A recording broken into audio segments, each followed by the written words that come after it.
زميلي نوتخ فوا النهارده هنشرح درس جديد عن النيجاسيون. في عندنا نوعين من النيجاسيون، عندنا النيجاسيون سامبل وعندنا النيجاسيون كومبوزي.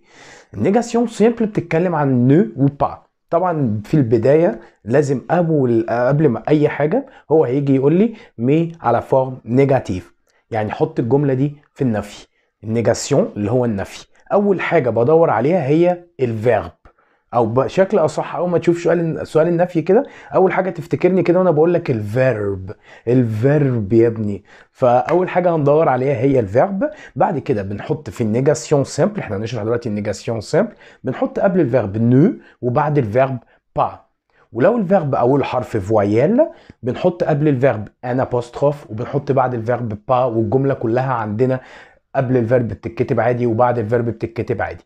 يبقى احنا اول حاجه بندور عليها الفيرب، بعد كده بنحط نو قبل الفيرب وبعد الفيرب با. طيب عندنا اكزامبل مثلا صغير يجي يقول لك جو سوي ان élève، انا اكون طالب. فين الفيرب هنا؟ فيرب اتر اللي هو سوي، فهتبقى جو نو سوي با ان élève.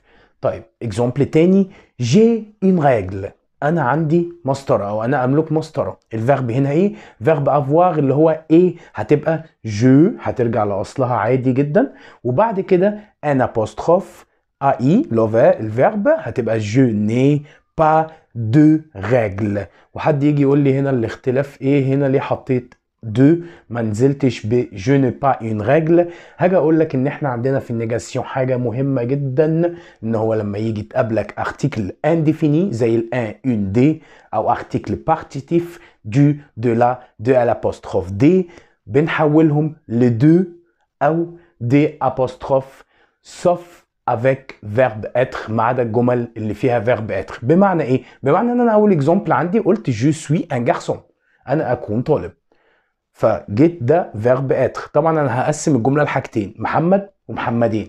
محمد اللي هو النفي الاساسي اللي هو النو والبا اللي ما بين الفيرب، ومحمدين اللي هو الاداه اللي هتتحول ذات نفسها.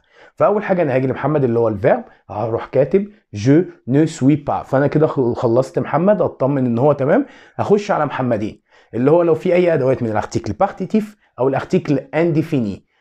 لقيت هنا ايه؟ ان élève، لقيت كلمه ايه؟ ان. طيب هروح راجع للفيرب، هلاقيه ايه؟ فيرب اتر. احنا قلنا صف افيك فيرب اتر ما عدا الجمله اللي فيها فيرب اتر، عشان كده رجعنا ان زي ما هي، فهتبقى جو نو سوي با ان جارسون. طب نيجي لتاني اكزامبل، جي اون ريغل، قلت جو نو با دو ريغل، نفيت محمد اللي هو ني با، وبعد كده بصيت لقيت اداه من ادوات الارتيكل بارتيتيف او الارتيكل انديفيني اللي هو اون، فقمت محولها على طول لدو. ليه؟ عشان خاطر هنا مش فيرب اتر. ده بالنسبه للنيجاسيون سامبل. اكزامبل جديد هيجي مثلا يجي يقول لي مثلا ايه؟ جو مانج ديز اورانج، جو مانج ديز اورانج. فين الفيرب هنا اللي هو محمد اللي هو مانج؟ هتبقى جو نو مانج با، وهقف هطمن على محمد وهرجع اطمن ان ده مش فيرب اتر، بحيث ان انا لو قابلني اي ادوات تاني هقدر ان انا احولها. فجيت لقيت ده فيرب مونجي ملوش دعوه بفيرب اتر خالص، فهنضطر ان احنا لو لقينا اي اداه من الادوات اللي احنا اتكلمنا عليها هتتحول. فهو بيقول لك جي مونج ديز اورانج، فهتبقى جو نو مونجي با، وعندنا دي اللي هي الجمع، دي اللي هي دي او اس، هنضطر ساعتها ان احنا نحولها لايه؟ لدي ابوستروف، عشان كلمة اورانج اولها حرف فويال. طب حد يجي يقول لي مثلا الاس اللي في اخر كلمة اورانج هنشيلها؟ لا، هتفضل زي ما هي، وهتبقى الجملة اسمها جو نو مانج با دورانج.